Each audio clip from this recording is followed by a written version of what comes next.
האויב הנאלח הזה רצה מלחמה, הוא יקבל.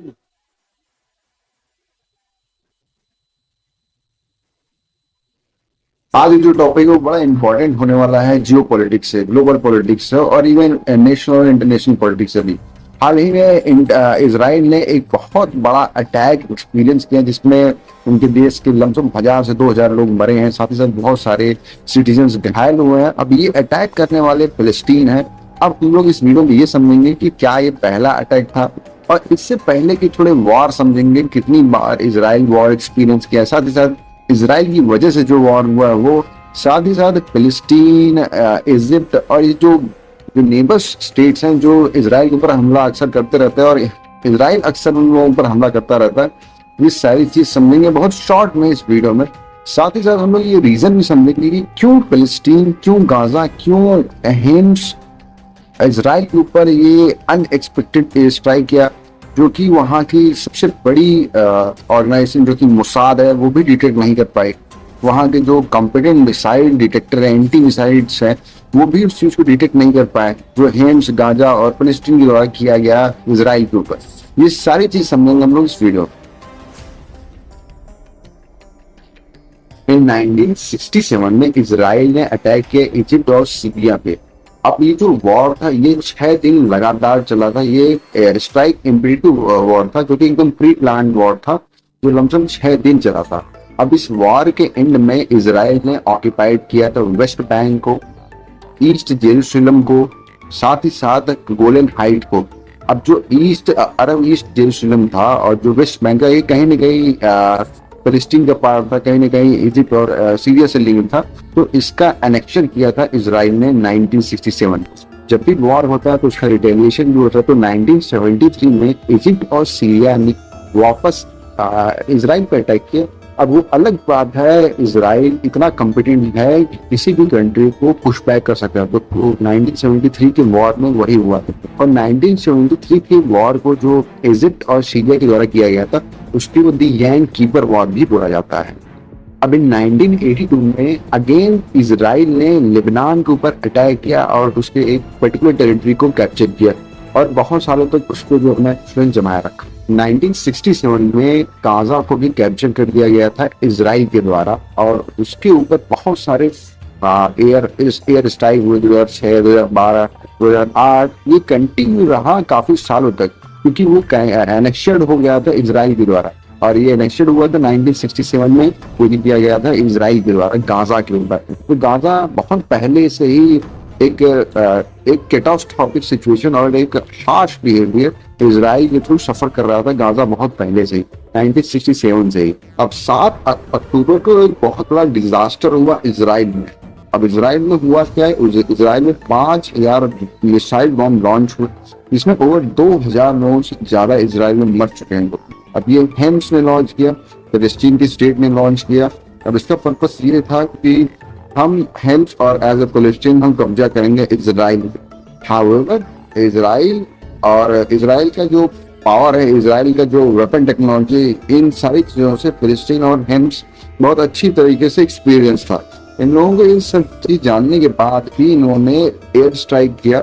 On the other hand air strike जब हुए 2000 लोग ओवर मर गए तो इसमें इसराइल के दो सबसे बड़ा फेलियर हुआ।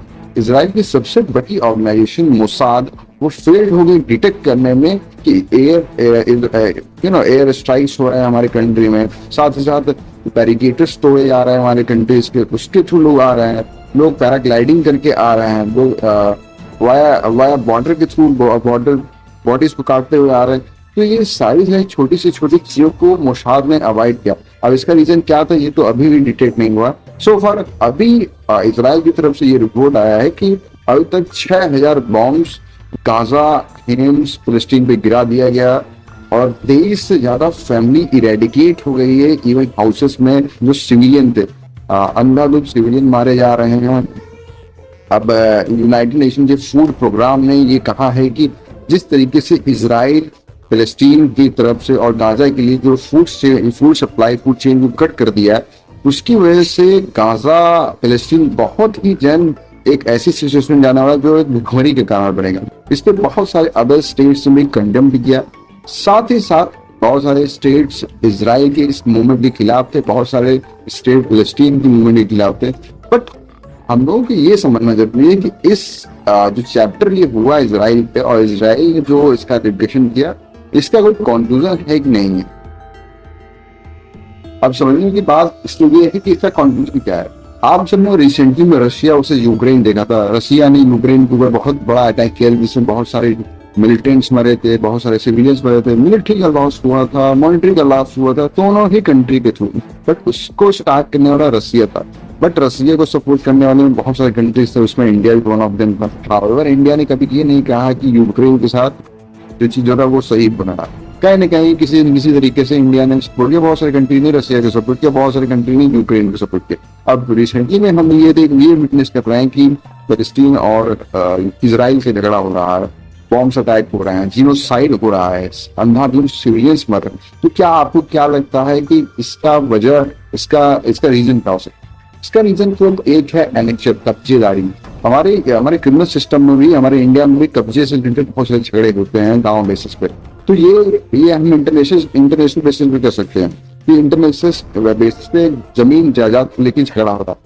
अब अपने इंडिया में हमारे पास कोर्ट्स हैं, कॉन्स्टिट्यूशन है, इसको रेगुलेट करने के लिए। इंटरनेशनल में ऐसे कोई कोर्ट्स नहीं, ऐसे कोई कॉन्स्टिट्यूशन नहीं। अब लोग कहते हैं यूएन चार्टर है, इंटरनेशनल कोर्ट ऑफ जस्टिस है, ये सारी चीजें एक बकवास है, एक प्रोपेगेंडा है।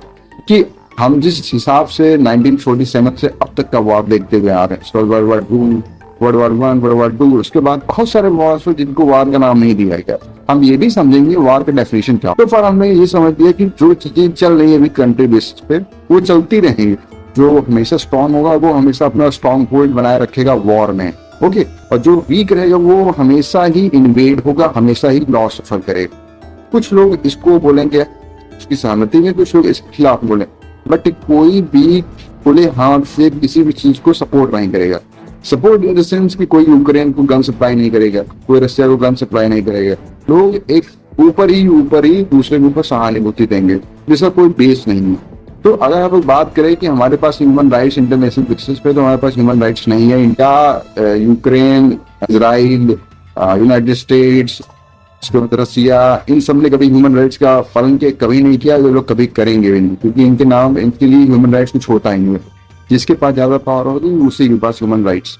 दूसरी, अब हाल ही में आपने सुना होगा कि इजराइल के प्रेसिडेंट ने और इजराइल के प्रधानमंत्री ने स्टेट वॉर डिक्लेयर कर दिया। और स्टेट वॉर बड़ा ही हिडन कॉन्सेप्ट है।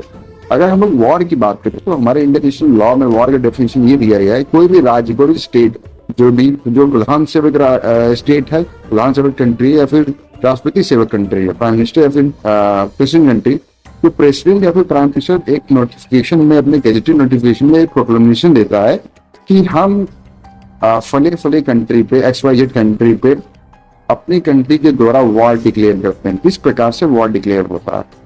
उसके पहले आप सारे कैरेक्टरिस्टिक्स को अटेंड कर दीजिए, चाहे आप दूसरे कंट्री में कब्जा कर ले, दूसरे कंट्री पर बम गिरा दीजिए, दूसरे कंट्री पर मिसाइल गिरा दीजिए, सारी चीजें कर ले, वो वॉर की कॉन्सेप्ट नहीं है। जब तक एक प्रेसिडेंट, एक प्रधानमंत्री अपनी तरफ से ये डिक्लेयर ना कर ले कि हम वॉर कर रहे हैं दूसरे स्टेट, तब तक उसको वॉर नहीं माना जाता। तो अगर ये शब्द का यूज कर देंगे उस कंट्री के प्रधानमंत्री, उस कंट्री के राष्ट्रपति, तो उनको इंटरनेशनल बेसिस पे कहीं ना कहीं जवाबदेही देनी पड़ेगी, उनको इंटरनेशनल बेसिस पे रिस्पॉन्सिबिलिटी लेनी पड़ेगी। जब वो हारेंगे, जीतते हैं तो कोई उनको नहीं रोक पाएगा, अगर वो हारते हैं तब उनको रोकने वाले बहुत लोग आ जाएंगे। तो that's all for today's lecture. हमारा आज का कॉन्सेप्ट ये नहीं जानना था कि यूक्रेन और रशिया में क्या चल रहा है। हमारा आज का जो सेशन था इम्पोर्टेंट ये था किस तरीके से प्रोपेगेंडा किया जा रहा है इंटरनेशनल बेसिस पे। मजबूत लोग हमेशा से जीतते हुए आ रहे हैं, कमजोर लोग हमेशा से रौदे जा रहे हैं।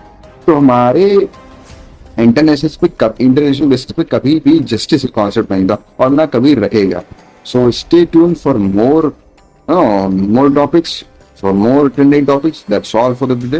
Kindly subscribe to the channel and hit the like button.